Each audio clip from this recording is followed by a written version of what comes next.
তো আমি বললাম কি নির্দেশ ছিল? তখন বললেন যে স্বয়ং শেখ হাসিনা জানতে চেয়েছেন যে আমাদের একটা বিশেষ চেয়ার আছে, যেই চেয়ারে খুব দ্রুত ঘোরানো হলে মানুষ বমি করতে করতে অজ্ঞান হয়ে যায়, কারণ এটা এত বেশি আরপিএম এ চেয়ার ঘোরে যে ওই চেয়ারে আপনি নরমাল থাকতে পারবেন না, কিছুক্ষণ পরে আপনি বমি করা শুরু করবেন। শেখ হাসিনা জানতে চেয়েছেন সরাসরি যে আমাকে ওই চেয়ারে ঘোরানো হয়েছে কিনা। গতকাল হাসনাত আব্দুল্লাহর উপরে আক্রমণ হয়েছে। হাসনাত আব্দুল্লাহ আমাদের এই বিপ্লবের নেতৃত্ব যারা দিয়েছে তরুণরা, তাদের মধ্যে একজন। এবং হাসনাত আব্দুল্লাহর উপরে যেভাবে আক্রমণ গতকাল হয়েছে, সেই একই প্রকৃতির আক্রমণ আমার বিরুদ্ধে 2018 সালে কুষ্টিয়ার আদালতে হয়েছিল। আমারটা আরো বড় আকারে হয়েছিল, সেটা আপনারা সবাই জানেন। আমি নিজের সম্পর্কে খুব বেশি কথা বলতে পছন্দ করি না, আমি ব্যক্তিগত বিষয় নিয়ে আলোচনা করি না বললেই চলে। তো হাসনাত আব্দুল্লাহর উপরে যারা আক্রমণ করেছে, যে ফ্যাসিস্টরা আক্রমণ করেছে, সেই একই ফ্যাসিস্টরা কিন্তু 2018 সালে আমার বিরুদ্ধে আদালত চত্বরে আক্রমণ করেছিল। সেদিন আমি প্রাণে বেঁচে গিয়েছিলাম। তো হাসনাত আব্দুল্লাহ তিনিও বেঁচে গেছেন গতকাল। তার মানে বোঝা যাচ্ছে যে ফ্যাসিস্ট শক্তি এখনো বাংলাদেশে আছে। তো এই ব্যর্থতা কাদের, সেটা নিয়ে আমি একটু পরে আলোচনা করব। তার আগে আমি দু একটি কথা বলে নিই, খুবই প্রাসঙ্গিক, খুব লম্বা করবো না আমার বক্তৃতা। যে সেদিন যে আক্রমণ হয়েছিল আমার উপরে 2018 সালে, সেই আক্রমণের প্রধান নির্দেশদাতা কে ছিলেন? তিনি ছিলেন স্বয়ং শেখ হাসিনা। এবং কেন আমি বলছি, কিভাবে বলছি, তার প্রমাণটা একটু দিয়ে নিই আপনাদেরকে। যখন আমার উপরে আক্রমণ হচ্ছিল, সেদিনও ঘটনাচক্রে আব্দুল্লাহ আমার সঙ্গে ছিলেন। তিনি লাইভ ফেসবুক করছিলেন আমার উপরে আক্রমণের সেই ছবি, যার জন্য সেটা এখনো আপনারা ইউটিউবে দেখতে পান, সেই আক্রমণের দৃশ্য। এবং আক্রমণ চলাকালীন তখন বিএনপি অফিসে, বিএনপির যে চেয়ারপারসনের অফিস গুলশানে, সেখানে সম্ভবত একটি তাদের দলীয় সভা চলছিল এবং সভায় সভাপতিত্ব করছিলেন দলটির মহাসচিব মির্জা ফখরুল আলমগীর। তো তাকে বলা হলো যে মাহমুদুর রহমানের জীবন বিপন্ন, আপনি একটি সরকারের সাথে কথা বলে দেখেন যে তাকে অন্তত বাঁচানো যায় কিনা। তিনি তৎকালীন সেই ফ্যাসিস্ট সরকারের স্বরাষ্ট্রমন্ত্রী আসাদুজ্জামান কামালকে ফোন করেছিলেন। ফোন করে তিনি যখন বললেন যে মাহমুদুর রহমানকে কি আপনারা মেরে ফেলবেন আজকে, তাকে তো বাঁচাতে হবে, আসাদুজ্জামান কামালের জবাব ছিল, এখানে আমার কিছু করার নেই, এটা উপরের নির্দেশ। তার মানে হচ্ছে আসাদুজ্জামান কামাল, যিনি ফ্যাসিস্ট সরকারের মন্ত্রী ছিলেন, তিনি স্বীকার করে দিচ্ছেন যে আমার উপরে আক্রমণের নির্দেশদাতা ছিল স্বয়ং শেখ হাসিনা, কাজেই সেখানে আসাদুজ্জামান কামালের কিছু করার নাই। দ্বিতীয় আরেকটি অভিজ্ঞতার কথা বলি আপনাদের জানার জন্য, কারণ ফ্যাসিস্ট শেখ হাসিনার চেহারা চরিত্র জাতি বোঝা উচিত।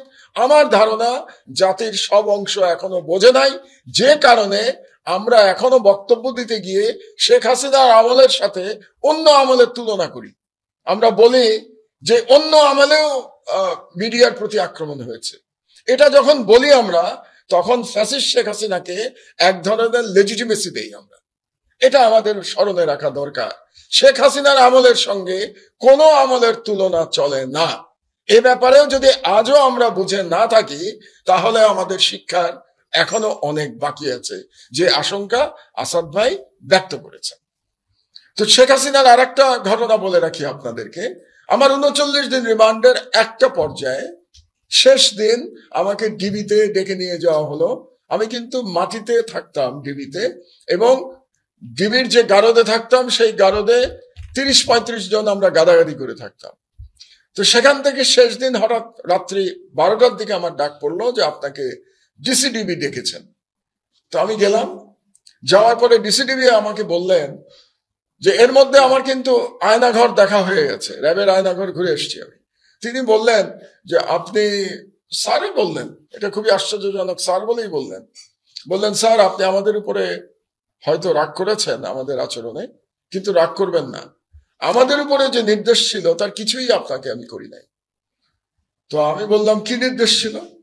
তখন বললেন যে স্বয়ং শেখ হাসিনা জানতে চেয়েছেন যে আমাদের একটা বিশেষ চেয়ার আছে, যেই চেয়ারে খুব দ্রুত ঘোরানো হলে মানুষ বমি করতে করতে অজ্ঞান হয়ে যায়, কারণ এটা এত বেশি আরপিএম এ চেয়ার ঘোরে যে ওই চেয়ারে আপনি নরমাল থাকতে পারবেন না, কিছুক্ষণ পরে আপনি বমি করা শুরু করবেন।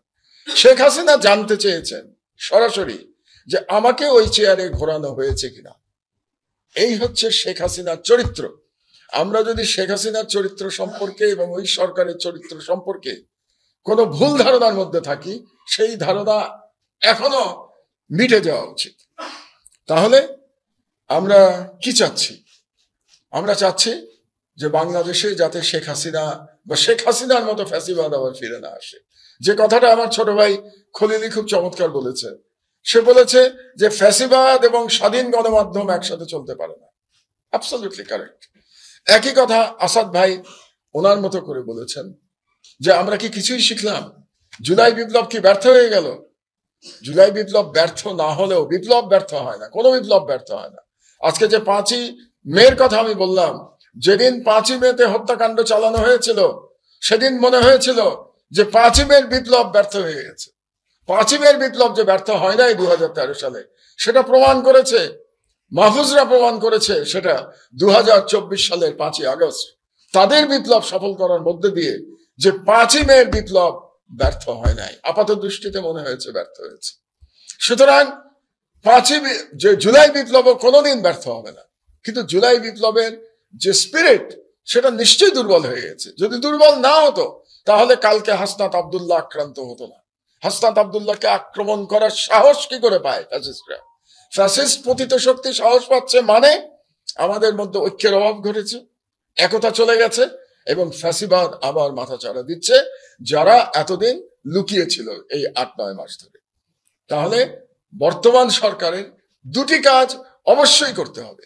একটি কাজ করতে হবে, যারা এই ফ্যাসিবাদ কায়েম করেছিল, যারা ফ্যাসিস্ট এই হত্যাকাণ্ড এই অত্যাচারের মধ্যে জড়িত ছিল, তাদের বিচার করতে হবে। একটা বিচারের প্রসঙ্গে আবারও ব্যক্তিগত প্রসঙ্গে আমি চলে আসি খুব সিম্পলি। 2018 সালে আমার উপরে যে আক্রমণ হয়েছিল, সেই আক্রমণের নেতৃত্ব দিয়েছিল একজন সাংবাদিক নামধারী আওয়ামী লীগের নেতা, তার নাম বিপ্লব, এবং সেই বিপ্লব অ্যারেস্ট হয়েছে। তার জন্য আপনারা অ্যারেস্ট হয় নাই, সেই বিপ্লবের বিরুদ্ধে মামলা হয়েছে, অ্যারেস্ট হয় নাই। তার জন্য আজকে সাংবাদিক নেতারা মায়া কান্না করছেন। আপনি কার বিরুদ্ধে মায়া কান্না করছেন? তাহলে আপনারা যদি এই বিপ্লবের জন্য মায়া কান্না করেন, তাহলে আপনারা বলতে হবে আপনাদেরকে পাবলিকলি যে আমরা মাহমুদুর রহমানের উপরে 2018 সালের প্রাণঘাতী হামলা সমর্থন করি। এটা বলে আপনাদেরকে বিপ্লবের জন্য সমবেদনা দেখাতে হবে। এটা না বলে আপনারা সমবেদনা দেখাতে পারবেন না। কাজে আপনাদেরকে বলতে হবে, যারা যেসব পত্রিকা আজকে বিপ্লবদের জন্য মায়া কান্না দেখাবে যে তাদের বিরুদ্ধে মামলা হচ্ছে, তাদেরকে গ্রেফতার করতে হচ্ছে, তাদেরকে বলতে হবে যে আপনারা ফ্যাসিস্টের সমর্থক। এটা যদি বলার নৈতিক সাহস আপনাদের থাকে, ওই সাহস নিয়ে আপনারা বক্তব্য দেবেন। আর এই সাহস না থাকলে আপনারা চুপ করে থাকবেন। তাহলে 1 নম্বর কাজ হচ্ছে বিচার। বিচারে দীর্ঘসূত্রিতা হচ্ছে, সরকার ব্যর্থ হচ্ছে, দীর্ঘসূত্রিতা হচ্ছে, অ্যারেস্ট হচ্ছে না। এই কারণেই এরা হাসনাত আব্দুল্লাহকে আক্রমণ করবার সাহস পাচ্ছে। কাজে এটার দায় দায়িত্ব সরকারকে নিতে হবে। সরকারে বসে আপনি দায় দায়িত্ব নেবেন না, এটা হতে পারে না। আমি বহু আগে একটা কথা বলেছিলাম, টার্কি থেকে ফিরে এসে কথা বলেছিলাম ডক্টর ইউনূসকে উদ্দেশ্য করে, আইদার রুল অর কুইট। আপনি চেয়ারে বসেছেন, আপনাকে শাসন করতে হবে অথবা আপনাকে চলে যেতে হবে। এই দুটোর কোনো মাঝামাঝি পথ নাই। সেখানে পরিষ্কার আসাদ ভাই বলেছেন আপনার চলে যাওয়ার কোনো পথ নাই, কারণ বিপ্লব করে আপনাকে ক্ষমতায় বসানো হয়েছে। আজকে যে মা তার ছেলের জন্য কাঁদছেন, যে স্ত্রী তার স্বামীর জন্য কাঁদছেন, তাদের রক্তের উপরে আপনি ক্ষমতায় এসছেন। কাজে বিপ্লব সম্পন্ন করেই আপনাকে যেতে হবে, মধ্যপথে যাওয়ার আপনার কোনো সুযোগ নাই। এটা ডক্টর ইউনূসকে বুঝতে হবে। লাস্ট পয়েন্ট, ফান্ডামেন্টাল চেঞ্জের কথা বলছেন আসাদ ভাই।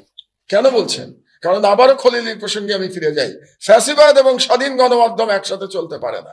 তার মানে আবার যে ফ্যাসিবাদ আসবে না তার গ্যারান্টি কি আছে? আমরা কি রাজনীতিবিদদের সদিচ্ছার উপরে ছেড়ে দিব যে না না শেখ হাসিনা খারাপ লোক ছিল, সে ফ্যাসিবাদ কায়েম করেছিল, আমরা রাজনীতিবিদরা সবাই ভালো, আমরা করব না? এভাবে হবে না। There must be a system. সরকারের সিস্টেম হতে হবে, ফান্ডামেন্টাল চেঞ্জ হতে হবে, যার মাধ্যমে অন্য কোনো শেখ হাসিনা চাইলেও ফ্যাসিস্ট হতে পারবেন না। এটা না করা পর্যন্ত এই সরকারকে আমরা দায়ী করব যদি এটা না করে এই সরকার বিদায় নেয়। তাহলে ফান্ডামেন্টাল চেঞ্জটা কি? সেই চেঞ্জের দিকে আমাদের তাকাতে হবে, যাতে করে এভাবে নির্বাচনকে ম্যানিপুলেট করে একই ব্যক্তি বা দল বছরের পর বছর, যুগের পর যুগ, দশকের পর দশক তারা যাতে ক্ষমতায় না থাকতে পারে। কারণ এরা ভাবে যদি ক্ষমতায় থাকবে তাহলে ফ্যাসিস্ট প্রবৃত্তি মাথাচাড়া দিতে বাধ্য। উনি একটা কথা বলেছেন যে 51% ভোট না পেলে আপনি কিসের মেজরিটি পার্টি? তো পার্লামেন্টারি সিস্টেমে এটা সম্ভব না, এটা সম্ভব শুধুমাত্র প্রেসিডেন্সিয়াল সিস্টেমে। তাহলে কি আমরা প্রেসিডেন্সিয়াল সিস্টেমের আলোচনা করব? কারণ সেখানে সম্ভব 51% করা। কিভাবে সম্ভব? আমি আপনাদেরকে টার্কির উদাহরণ দিই। তুরস্কে প্রেসিডেন্সিয়াল সিস্টেম, সেখানে প্রেসিডেন্ট পদপ্রার্থী তারা ইলেকশনে করেন, ধরেন 4 জন ইলেকশন করলো, প্রথম জন যদি 50%-এর উপরে ভোট না পান তাহলে তিনি প্রেসিডেন্ট হতে পারবেন না। তাহলে কি হবে? প্রথম এবং দ্বিতীয় ব্যক্তি সেই দুজনের মধ্যে আবার প্রতিদ্বন্দ্বিতা হবে, এবং সেই প্রতিদ্বন্দ্বিতায় যিনি 51%-এর উপরে ভোট পাবেন তিনি প্রেসিডেন্ট হতে পারবেন। এটা শুধুমাত্র সম্ভব প্রেসিডেন্সিয়াল পদ্ধতিতে। আমি ব্যক্তিগতভাবে প্রেসিডেন্সিয়াল পদ্ধতির সমর্থক, আমি এটার পক্ষে। আমি একটা পেপারও সম্প্রতি আমি আমার একটা সেমিনারে দিয়েছি, কিন্তু সরকারে এখন পর্যন্ত প্রেসিডেন্সিয়াল পদ্ধতি নিয়ে আমি কোনো আলোচনা শুনি নাই। সম্ভবত সরকার অপেক্ষা করে আছে পার্লামেন্টারি দলগুলো এই প্রস্তাব করে কিনা। কোন পার্লামেন্টারি দলের কাছেও আমি প্রেসিডেন্সিয়াল পদ্ধতির কথা শুনি নাই। আমি ব্যক্তিগতভাবে মনে করি বাংলাদেশে যদি ফ্যাসিবাদ আপনি বন্ধ করতে চান তাহলে 2 টার্মের প্রেসিডেন্সিয়াল পদ্ধতির বাইরে আর কোনো রাস্তা নাই। যে 2 টার্ম প্রেসিডেন্ট হবে এবং 2 টার্মের পরে আর প্রেসিডেন্ট থাকতে পারবেন না, তাকে চলে যেতে হবে আমেরিকার মতো। এবং প্রেসিডেন্টের সাথে পার্লামেন্টের ক্ষমতার একটা ভারসাম্য থাকতে হবে। এই ধরনের এটা আমার চিন্তা, আপনি একমত হতে হবে এমন কোনো কথা নাই, আপনারা দ্বিমত করতে পারেন, আপনারা কোনো বেটার আইডিয়া নিয়ে আসতে পারেন, কিন্তু একটা স্ট্রাকচার আমাদেরকে করতে হবে, এই সরকারকে করে যেতে হবে, যাতে করে শেখ হাসিনার মতো ফ্যাসিবাদ বাংলাদেশে আর আসতে না পারে।